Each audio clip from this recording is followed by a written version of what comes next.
ನನಗೆ ನೀಡಿದ ಕೆಲಸವನ್ನ ನಾನು ಪ್ರಾಮಾಣಿಕವಾಗಿ ಯಶಸ್ವಿಯಾಗಿ ಮಾಡಿದ್ದೇನೆ. ಭಾರತೀಯ ಜನತಾ ಪಕ್ಷ ಮತ್ತೊಮ್ಮೆ ಅಧಿಕಾರಕ್ಕೆ ಬರಬೇಕಾದರೆ ಮತ್ತೊಮ್ಮೆ ಸಮರ್ಥ ಸಂಪುಟದ ತಂಡವನ್ನ ಕಟ್ಟಬೇಕಾದ ಅಗತ್ಯವಿದೆ. ಮತ್ತೆ ಹೊಸ ಸಂಪುಟದಲ್ಲಿ ಸಚಿವ ಸ್ಥಾನ ಸಿಗುವ ನಿರೀಕ್ಷೆ ಇದೆ ಎಂದು ಮಾಜಿ ಸಚಿವ ಕೋಟಾ ಶ್ರೀನಿವಾಸ್ ಪೂಜಾರಿ ಹೇಳಿದ್ದಾರೆ. ನನ್ನ 2 ಇಲಾಖೆಯಲ್ಲಿ ನಾನು ಪಾರದರ್ಶಕವಾಗಿ ಕೆಲಸ ಮಾಡಿದ್ದೇನೆ. ಭ್ರಷ್ಟಾಚಾರವನ್ನ 0% ಮಾಡಿದ್ದೇನೆ. ಪ್ರಧಾನಿಗಳು, ರಾಷ್ಟ್ರದ ಅಧ್ಯಕ್ಷರು, ರಾಜ್ಯಾಧ್ಯಕ್ಷ ನಳಿನ್ ಕುಮಾರ್ ಅವರು, ಮುಖ್ಯಮಂತ್ರಿ ಬಸವರಾಜ ಬೊಮ್ಮಾಯಿ ಅವರು ಮತ್ತೆ ನನ್ನನ್ನು ಆಯ್ಕೆ ಮಾಡುವ ಎಲ್ಲಾ ವಿಶ್ವಾಸ ಇದೆ ಅಂತ ಕೋಟಾ ಶ್ರೀನಿವಾಸ್ ಪೂಜಾರಿ ಬೆಂಗಳೂರಿನಲ್ಲಿ ಮಾಧ್ಯಮಗಳಿಗೆ ಹೇಳಿಕೆಯನ್ನು ನೀಡಿದ್ದಾರೆ. ವಿಧಾನಸೌಧದ ಬ್ಯಾಂಕ್ವೆಟ್ ಹಾಲ್ನಲ್ಲಿ ಮುಖ್ಯಮಂತ್ರಿ ಯಡಿಯೂರಪ್ಪನವರು ರಾಜೀನಾಮೆ ಘೋಷಿಸಿದ ಬೆನ್ನಲ್ಲೇ ಸಚಿವ ಕೋಟಾ ಶ್ರೀನಿವಾಸ್ ಪೂಜಾರಿ ಸರ್ಕಾರಿ ಕಾರು ತ್ಯಜಿಸಿ ಬಾಡಿಗೆ ವಾಹನದಲ್ಲಿ ತೆರಳಿ ಗಮನವನ್ನು ಸೆಳೆದಿದ್ರು. ಅಲ್ಲದೆ ಈಗಾಗಲೇ ಅವರ ಯಾವುದೇ ಹಗರಣಕ್ಕೆ ಒಳಗಾಗದಿರುವ ವಿವಾದ ರಹಿತರಾಗಿರುವ ನಾಯಕರಾಗಿ ಕೋಟಾ ಶ್ರೀನಿವಾಸ್ ಪೂಜಾರಿ ಜನಮನ್ನಣೆ ಗಳಿಸಿದ್ದಾರೆ.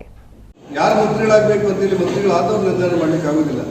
ನಮ್ಮ ನೂತನ ಮುಖ್ಯಮಂತ್ರಿಗಳಾಗಿರುವಂಥ ಬಸವರಾಜ ಬೊಮ್ಮಾಯಿ ಅವರು, ನಮ್ಮ ಪಾರ್ಟಿಯ ಸರ್ವೋಚ್ಚ ಮುಖಂಡರಾದ ಯಡಿಯೂರಪ್ಪನವರು, ನಮ್ಮ ರಾಜ್ಯಾಧ್ಯಕ್ಷ ನಳಿನ್ ಕುಮಾರ್ ಅವರು, ನಮ್ಮ ಕೇಂದ್ರದ ಮುಖಂಡರು ಒಟ್ಟಾಗಿ ಒಂದಾಗಿ ಕುಳಿತು ಅತ್ಯಂತ ಪಾರದರ್ಶಕವಾಗಿ ಯಾವ ರೀತಿ ಒಂದು ಉತ್ತಮ ಗುಣಮಟ್ಟದ ಸಚಿವ ಸಂಪುಟವನ್ನು ಮಾಡಬೇಕು, ಒಬ್ಬೊಬ್ಬ ಸಚಿವರು ಯಾವ ರೀತಿ ಯೋಜನೆಗಳನ್ನು ಹಾಕೊಳ್ಬೇಕು ಮತ್ತು ಇನ್ನೂ 1.5 ವರ್ಷದ ನಂತರದ ದಿನಗಳಲ್ಲಿ ಭಾರತೀಯ ಜನತಾ ಪಕ್ಷ ಮತ್ತೊಮ್ಮೆ ಪೂರ್ಣ ಬಹುಮತದಿಂದ ಅಧಿಕ ಬರಬೇಕಾದ್ರೆ ಒಂದು ಒಳ್ಳೆಯ ತಂಡ ಮಾಡಬೇಕು ಅಂತ ಹೇಳಿರ್ತಾರೆ.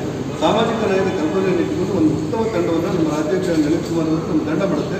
ಅವರು ಮಂತ್ರಿ ಆಗುವಂಥ ಮಂತ್ರಿ. ಈಗ ನಿರೀಕ್ಷೆ ಇಲ್ಲದಿರುವಂಥ ರಾಜಕಾರಣಿಗಳು ಕರ್ನಾಟಕದಲ್ಲಿ ಯಾರಿದ್ದಾರೆ? ನಿರೀಕ್ಷೆ ಎಲ್ಲರಿಗೂ ಇರುತ್ತೆ.